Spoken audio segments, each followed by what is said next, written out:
하나님 말씀은 마태복음 18장 21절부터 35절까지 말씀입니다.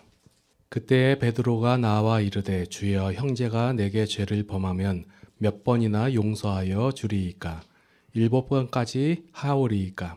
예수께서 이르시되 내게 이르노니 7번뿐 아니라 7번을 70번까지라도 할지니라. 그러므로 천국은 그 종들과 결산하려 하던 어떤 임금과 같으니 결산할 때에 10,000달란트 빚진 자 하나를 데려오매 갚을 것이 없는지라. 주인이 명하여 그 몸과 아내와 자식들과 모든 소유를 다 팔아 갚게 하라 하니 그 종이 엎드려 절하며 이르되 내게 참으소서 다 갚으리이다 하거늘 그 종의 주인이 불쌍히 여겨 놓아 보내며 그 빚을 탕감하여 주었더니 그 종이 나가서 자기에게 100데나리온 빚진 동료 한 사람을 만나 붙들어 목을 잡고 이르되 빚을 갚으라 하매 그 동료가 엎드려 간구하여 이르되 나에게 참아주소서 갚으리이다 하되 허락하지 아니하고 이에 가서 그가 빚을 갚도록 옥에 가두거늘 그 동료들이 그것을 보고 몹시 딱하게 여겨 주인에게 가서 그 일을 다 알리니 이에 주인이 그를 불러다가 말하되 악한 종아 내가 빌기에 내가 내 빚을 전부 탕감하여 주었거늘 내가 너를 불쌍히 여긴과 같이 너도 내 동료를 불쌍히 여김이 마땅하지 아니하냐 하고 주인이 노하여 그 빚을 다 갚도록 그를 옥졸에게 넘기니라. 너희가 각각 마음으로부터 형제를 용서하지 아니하면 나의 하늘 아버지께서도 너희에게 이와 같이 하시리라. 아멘. 마태복음 18장 말씀은 처음부터 쭉 이어진 말씀이에요. 예. 이 사건의 시작이 뭐로부터 시작됐냐면 변화사상 사건부터 시작됐다고 보시면 될 거예요. 예수님께서 베드로와 야고보와 요한을 데리고 따로 올라가셨잖아요. 그리고 와서 내려와서 귀신 들린 아이 고친 사건이 있고 그 다음에 제자들 사이에 이제 이런 논쟁이 있는 거예요. 그들 셋과 우리와 좀 차등이 생겼다고 생각한 것 같아요. 그래서 서로 이제 시기와 질투로 다툼이 있었던 것 같아요. 그래서 누가 더 크냐라는 얘기가 나오는 거예요. 그래서 천국에서 누가 가장 큽니까? 라는 질문을 이제 예수님께 한 거예요. 이 말의 의도는 이제 예수님께서 나라를 건설하실 것이고 그 나라의 왕이 되실 것인데 그 나라에 지금 우리가 지금 그래도 제자들 아닙니까? 예수님을 추종하고 따라가고 그리고 그러니까 흔히 말하는 개국공신 아닙니까? 그러면 우리의 자리가 어느 정도 높아질 수 있습니까? 라고 물어본 거예요. 여기에는 우리가 이러한 노력을 했고 행함을 했고 우리는 모든 것을 버리고 예수님을 따른 이런 열정이 있지 않습니까? 라고 어떤 보상과 상급을 명예를 바란 것이었어요. 그런데 이들은 자신이 받은 구원은 생각도 안 하고 자신의 공로가 얼마나 인정되어지는가 요거에만 관심이 있었다는 거예요. 이러한 이들에게 예수님께서는 뭐라고 대답을 하셨어요? 어린아이 같지 않으면 천국에 이를 수 없다. 제자들의 관심은 상을 얼마큼 받냐, 명예를 얼마큼 높아지냐, 보상을 얼마큼 받냐 여기에 있었는데 예수님께서는 너희의 받은 그 구원의 근거가 너희한테 있지 않고 하나님께 있다. 이것을 말씀하시는 거였어요. 그래서 너희가 다 이 어린아이, 작은 자와 같은 자들이다 라고 얘기하면서 하나님께서 어떻게 행하셨고 어떤 마음으로 너희를 대하셨는가 이것을 먼저 알으라고 말씀하신 내용들이 지난번까지예요. 그래서 이제 지난번에 이제 내 형제가 내게 죄를 범하면 이제 뭐 첫 번째 네가 가서 얘기하고 교회 장로들과 집사들과 가서 얘기하고 교회 말하고 얘기했잖아요. 그래서 한 3번 정도 용서하면 되는 줄 알고 그 다음에 이제 베드로가 질문을 하는 거예요. 자, 형제를 대하는 방법을 말씀하시니까 이제 율법적인 내용으로서 베드로가 대답을 하는 거예요. 자, 얼마큼 용서해도 되냐고 할까요? 라고 물어봤죠. 7번. 앞에서 예수님께서 얘기한 내용은 3번이에요. 그래서 베드로는 그래도 자신이 유대인이에요. 그리고 하나님의 선택한 백성이라고 생각하고 있는 이 사상이 그대로 있었기 때문에 그러면 하나님의 율법에 말씀하신 대로 7번을 용서할까요? 라고 물어보는 거예요. 이것은 그냥 7번까지 용서하겠다는 얘기가 아니라 유대인에게 있어서 이 7이라는 숫자는 완전수예요. 이 말의 다른 의미는 인간이 행할 수 있는 최대한의 행위로서 7번까지 용서할까요? 라고 얘기한 거예요. 이에 대한 예수님의 대답은 뭐였나요? 7번씩 70번까지라도 해야 된다. 얘기하는 거예요. 그럼 490번 용서하면 되는 건가요? 이 말은 너희의 힘으로, 너희의 능력으로, 인간의 힘과 능력으로 도무지 할 수 없는 것이다. 얘기하는 거예요.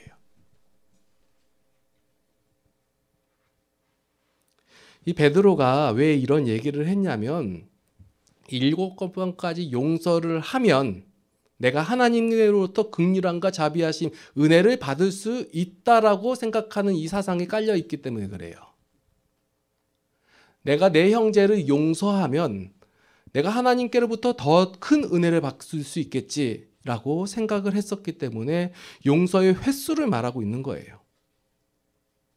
1번 용서하면 조금 받고, 2번 용서하면 좀 더 받고, 3, 4번 이상 막 용서를 해줘요. 그러면 하나님께서 나의 이런 행위와 나의 이런 모습을 보고 하나님 이 열정, 열심, 이런 노력, 이것을 보고 하나님께서 나에게 큰 은혜를 더하여 주시지 않을까라는 이 사고에 의해서 이러한 질문을 한 거예요. 근데 예수님께서는 70번씩, 7번씩 70번까지라도 용서하라 라는 말씀은 앞에서 이제 그 전에 말씀드린 어린아이와 같이 되라 라는 말씀과 동일한 선상의 대답이에요. 인간의 방법이나 노력이나 수고나 원리로서는 도무지 불가능한 것이다. 그러니 하나님께서 하셔야지만이 할 수 있다라는 말씀과 동일하게 말씀하신 내용이 7번씩 70번씩이라는 거예요. 하나님께서는 그러면 지금 봐요. 인간이 행할 수 있는 최대한의 능력으로 행할 수 있는 게 7번이라고 얘기했어요.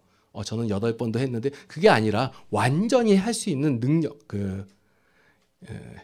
최대한 행할 수 있는 행위, 그게 7번이라고 했는데 그 이상의 것을 예수님께서 요구하셨단 말이에요. 이 흐름은 계속해서 이제 마태복음에서 나오는 내용들인데 구약의 율법에 뭐라고 되어 있어요? 내 이웃의 것을 탐내지 마라. 내 이웃을 상하게 하지 마라. 그리고 악하게 행하지 마라. 굉장히 소극적인 율법을 말했단 말이에요.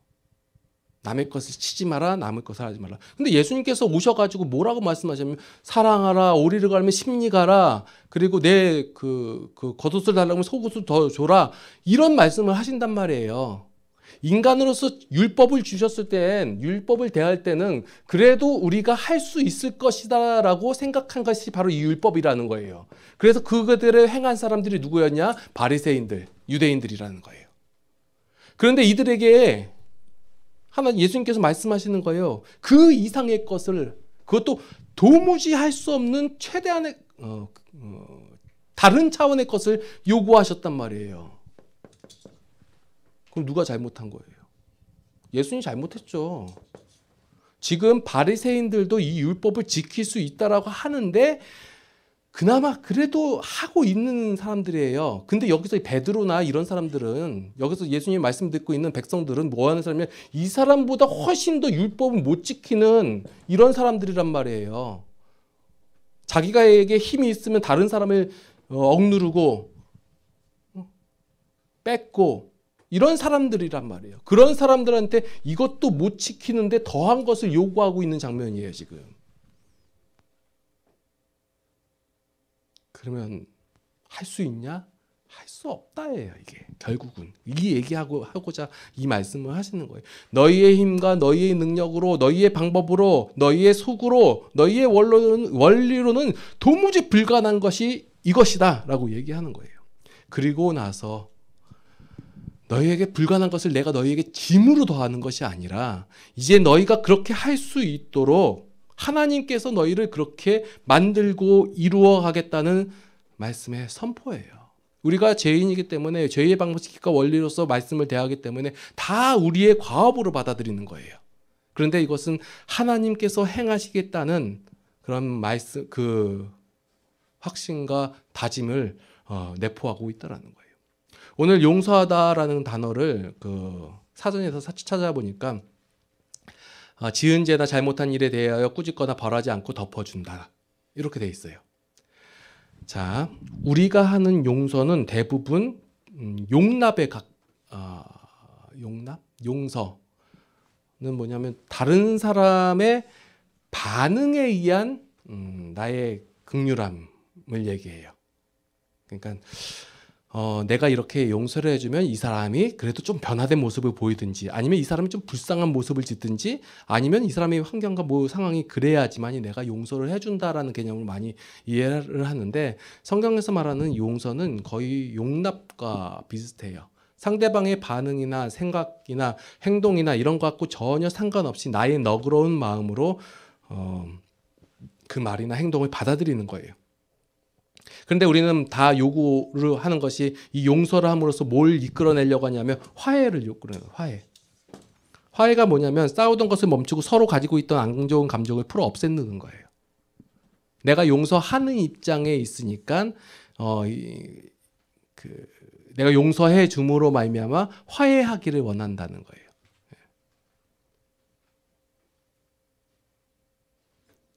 그런데 하나님께서 우리에게 용서를 하신 것은 우리의 반응이나 상황하고 상관없이 이루어 주신다는 거예요.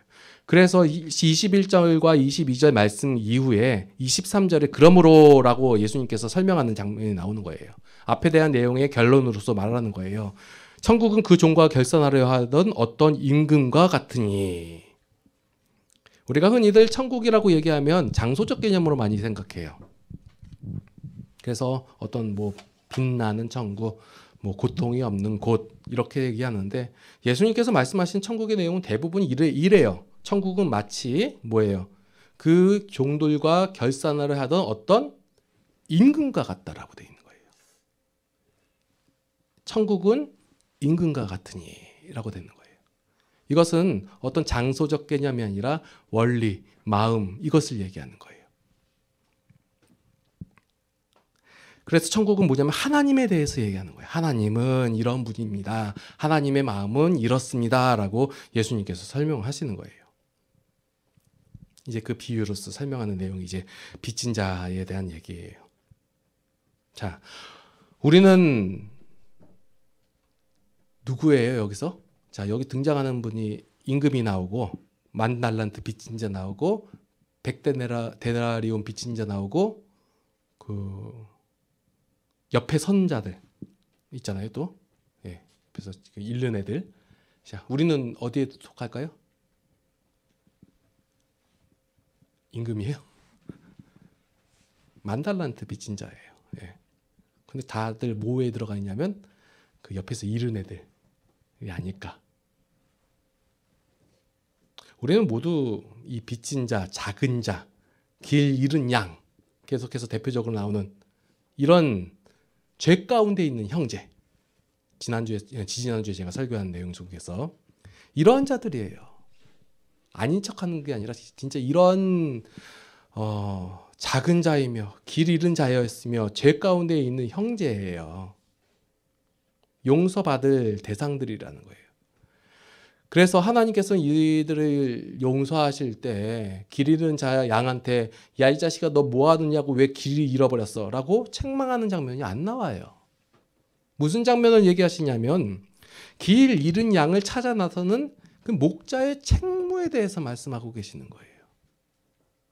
뭐 하느냐? 우리 사람들은 그래요. 네가 무슨 안 좋은 일들 알고 힘들고 어려운 가운데 있으면 네가 이래서 잘못해서 그렇지 이렇게 얘기해요. 그런데 하나님은 어떻게 대하시냐면 길을 잃어버렸어요. 그러면 뭐 하는 거예요?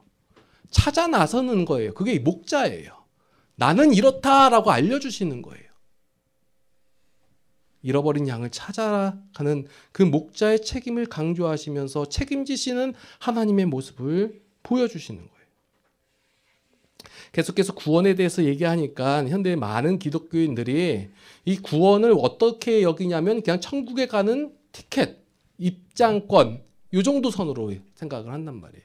근데 예수님께서 말씀하신 내용 속에서 단지 천국 백성, 천국에 가는 것 그냥 티켓 이 정도로 여겨서 말씀하시는 경우가 없어요. 근데 왜 그것만 바라보냐고요.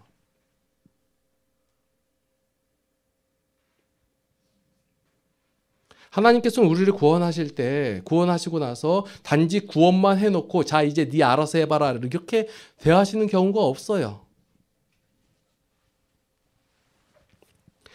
하나님께서 우리에게 행하셨던 대로 우리도 행하길 원하시고 하나님께서 행하셨던 가지셨던 그 마음을 우리도 갖기를 원하신단 말이에요. 그러한 일례로서 지난번에 이제 땅에서 매면 하늘에서 매일 것이고 땅에서 풀면 하늘에서 풀 것이다 이 말씀을 하신 게 무엇이냐면 우리가 하나님의 마음을 알아야 한다는 거예요. 단지 구원하여서 천국 백성 끝 이게 아니라 하나님의 백성이 되었으니 하나님과 같이 하나님의 같은 마음을 품어서 하나님과 같은 생각과 같은 뜻을 가져라 라고 요구하시면서 하나님께서 일하신다라는 거예요. 그 일에 동참하게 하는 것이 무엇이냐면 땅에서 매면이에요. 우리가 땅에서 매면, 땅에서 풀면 그래야 하나님의 마음을 알 수 있다라는 거예요. 그냥 하나님 알았어요. 날 구원해 주셨어요. 하나님 나의 주인. 난 죽어서 천국. 이게 얘기가 아니라 이러한 상황에서 직접 내가 행함으로 말미암아 하나님의 뜻과 마음을 알아갈 수 있게 하셨다는 거예요.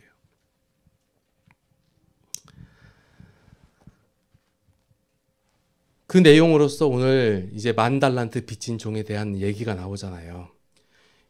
자, 우리의 관점이 자식이 이렇게 많이 큰 용서를 탕감을 받았으면 그 100대를 진 사람 용서해줘도 되지 않냐? 이게 우리의 일반적인 생각들이에요. 자, 10,000달란트 빚진 자가 행한 행동이 잘못된 행동이에요? 아니면 잘한 행동이에요? 뭐 어떤 행동이에요? 상식적인 행동이에요. 100달란트 빌렸잖아요. 못 갚잖아요. 당연히 고개 가둬야죠. 그래서 그 재산 차압 다 당하고 하게 하고 그래야죠. 그게 일반적인 거예요. 그런데 왜 뭐라고 하는 거예요? 여기서 핵심은 그 임금의 마음을 이 10,000달란트 빚진 자가 몰랐다는 거예요.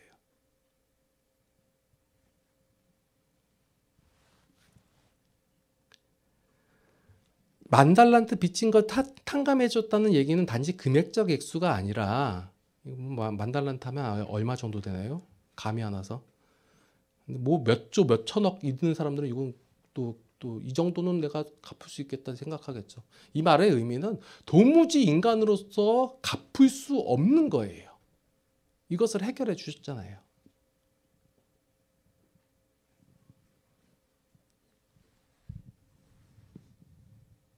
그러면 이 10,000달란트 빚진 자가 100데나리온 빚진 자에게 용서를 베풀어야 하는 것은 그가 하나님과 이제 화목된 결과로서 나타나는 당연한 현상이어야 된다라는 거예요. 그 내용이 자 고린도후서 5장 18절을 한번 살펴볼게요. 자, 아니 18절만 보는 게 아니라 다 볼게요. 이건. 고린도후서 5장을 한번 살펴볼게요. 여러분들 잘 아는 말씀이 뭐냐면 고린도후서 5장 17절 말씀일 거예요. 자, 제가 한번 읽어볼게요. 그런즉 누구든지 그리스도 안에 있으면 새로운 피조물이라 이전 것은 지나갔으니 보라 새 것이 되었도다. 이건 많이 들어보셨죠? 그 다음 말씀이 18절 말씀이에요.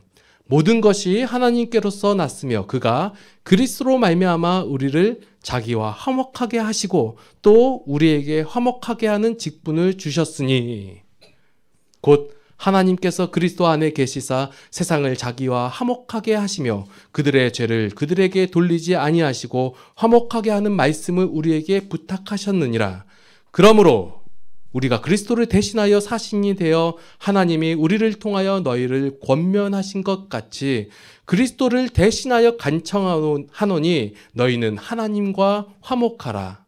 하나님이 죄를 알지도 못하던 이를 우리를 대신하여 죄로 삼으신 것은 우리로 하여금 그 안에서 하나님의 의가 되게 하려 하심이라. 사도 바울이 예수님과 함께 이 말씀을 안 드렸음에도 불구하고 이 내용이 너무 연결이 잘 되는 내용들이에요. 그 마음 같은 내용.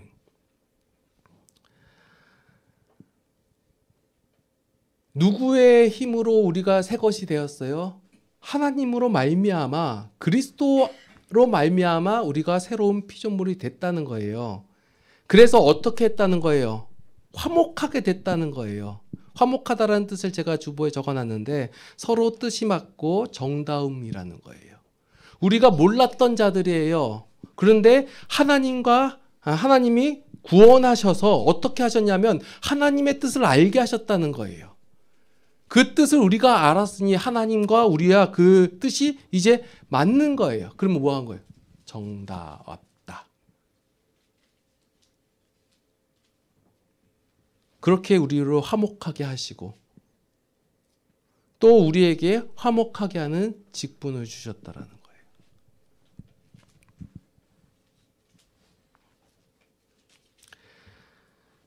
성도가 받은 구원이 무엇인지를 잘 모르니까 우리가 삶 속에서 행동하는 것이 자꾸 보상이 되고 어떤 공로가 되고 어떤 의의가 된다는 거예요. 그런데 내가 받은 구원이 무엇인지를 아는 거예요. 그 아는 것이 무엇이냐면 내가 단지 생명을 얻었다 뿐만 아니라 내가 하나님과 같은 마음을 품은 자가 되었고 하나님께서 우리에게 대하시는 그러니까 죄인들에게 대하시는 그 마음을 동일하게 내가 가졌다는 것을 알게 된다는 거예요. 자, 용서하십시오, 용서하십시오 한다고 말한다고 되나요? 사랑하십시오, 사랑하십시오 한다고 되나요? 안 돼요. 그러니까 사람들이 이런 결과를 끌어내기 위해서 뭘 얘기하냐면 너희가 하나님의 백성이 되었으니 마땅히 이렇게 행하라 라고 하면서 짐을 더 지어준단 말이에요. 그런 능력조차도 안 된 자들에게 율법도 모르고 율법도 못 행하는 자들에게 이제 그 이상의 것을 요구하신다는 것은 말도 안 되는 얘기예요. 근데 이렇게 말씀하시는 것은 내가 너희로 하여금 그렇게 하게 하겠다라는 거예요. 그렇게 하셨고 그러면 우리가 화목해하는 직분을 가졌어요. 그 뭘 하는 거예요? 그 뜻을 먼저 아는 거예요. 하나님께서 어떻게 행하셨고 내가 받은 구원이 무엇인지를 알고 하나님께서 성도된 그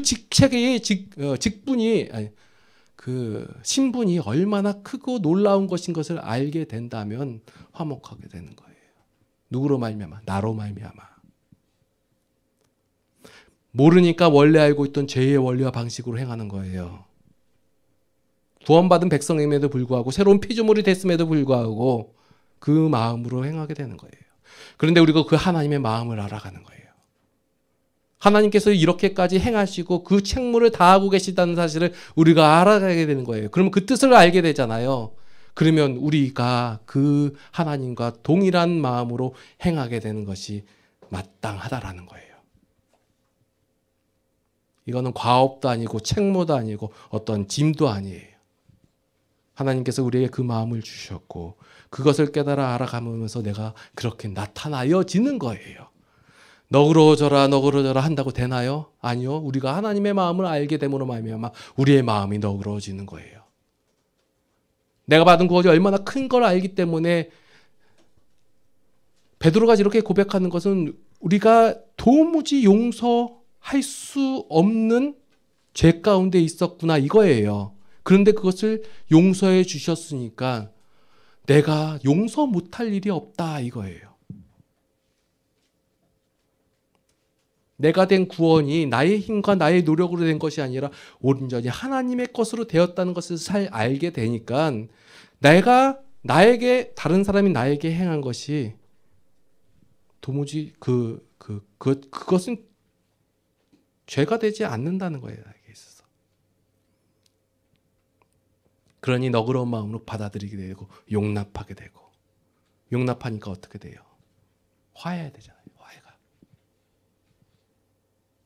그래서 우리가 하나님과 화목하게 된 것처럼 우리가 하나님께서 세상과 화목하게 된다고 했잖아요.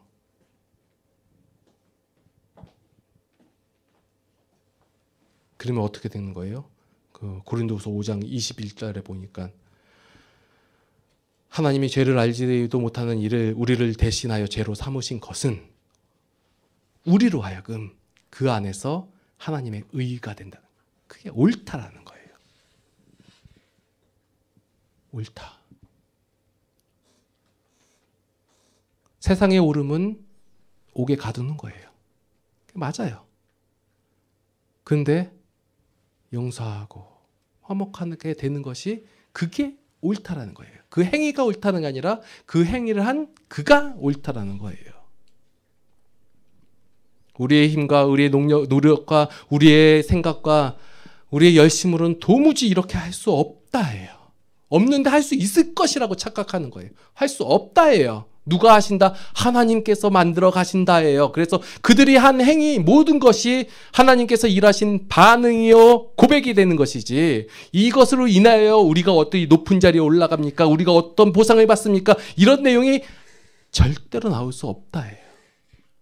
그래서 우리의 신앙생활은 먼저 하나님께서 우리에게 행하신 것을 알고 하나님께서 어떤 마음과 어떤 원리로서 우리에게 행하고 계신다는 것을 깨달아 알아서 그 하나님의 힘으로 나도 그렇게 행하여질 수밖에 없다라는 고백이 이어지는 삶,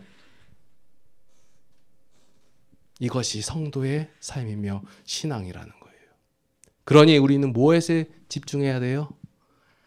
내가 무엇을 이룰까? 내가 무엇을 행할까? 내가 어떠한 공로를 쌓을까에 있는 것이 아니라 하나님께서 어떻게 행하셨는가? 하나님께서 무엇을 하셨고 하나님께서 어떤 마음이신가? 그 뜻과 원리를 먼저 알아야 한다는 거예요. 알게 되어지면 고백이 나온다는 거예요. 고백이. 그리고 되어지는 거예요. 용서가 되어지는 거예요. 용납이 되어지는 것이고, 그러니 하나님과 화목되어져서 성도는 이 땅에서나 다가올 세상에서나 정다운 삶을 누리게 된다는 거예요. 그 누리는 삶이 사도 바울이 누린 삶이고, 사도 바울이 고백한 이 사도들이 누린 삶이고, 초대교회 성도들이 누린 삶이고,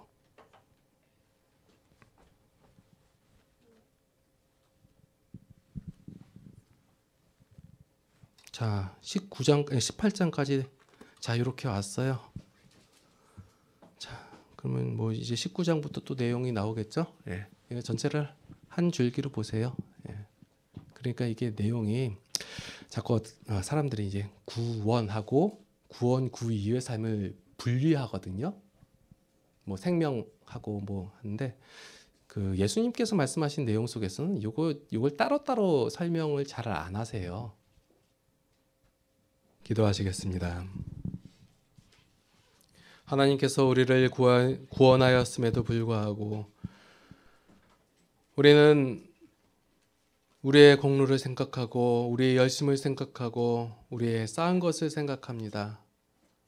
그래서 천국에서 누가 더 크며 누가 더 높은 자리에 앉으며 누가 더 많은 상급을 받느냐에 관심이 있습니다. 하나님, 이러한 저희의 완악함을 용서하여 주시옵소서. 아직까지 죄의 원리가 우리 가운데 있으며 아직까지 죄의 마음이 우리 가운데 있습니다. 그러나 우리가 확신을 갖고 우리가 믿음을 갖게 되고 우리가 소망을 갖게 되는 것은 하나님께서 우리를 하나님과 같이 만들어 주시겠다는 하나님의 각오와 다짐과 노력을 바라봄에 있습니다. 하나님, 우리들을 변화시켜 주시사 하나님과 같이 되게 하여 주시옵고 하나님과 같은 마음, 같은 생각, 같은 뜻을 품게 하여 주시사 그 하나님의 뜻대로 행할 수밖에 없는 우리의 신앙들이 되게 하여 주시옵소서. 이것이 훨씬 더 좋은 것이며 이것이 훨씬 더 편한 것이며 이것이 훨씬 더 평안한 것입니다. 하나님, 우리가 이것을 선택하게 하여 주시옵고 이 땅의 삶 속에서 그 하나님의 마음으로 세상을 누리며 살아갈 수 있도록 인도하여 주시옵소서. 이제는 우리 주 예수 그리스도의 무한하신 은혜와 하나님 아버지의 극진하신 사랑하심과 성령님의 감화 감동 교통 인도 보호 역사하심이 이제 하나님 안에서 그 하나님의 심정과 마음으로서 세상 가운데서 승리하는 삶을 누리시는 모든 성도들 되기를 축원하옵나이다. 아멘.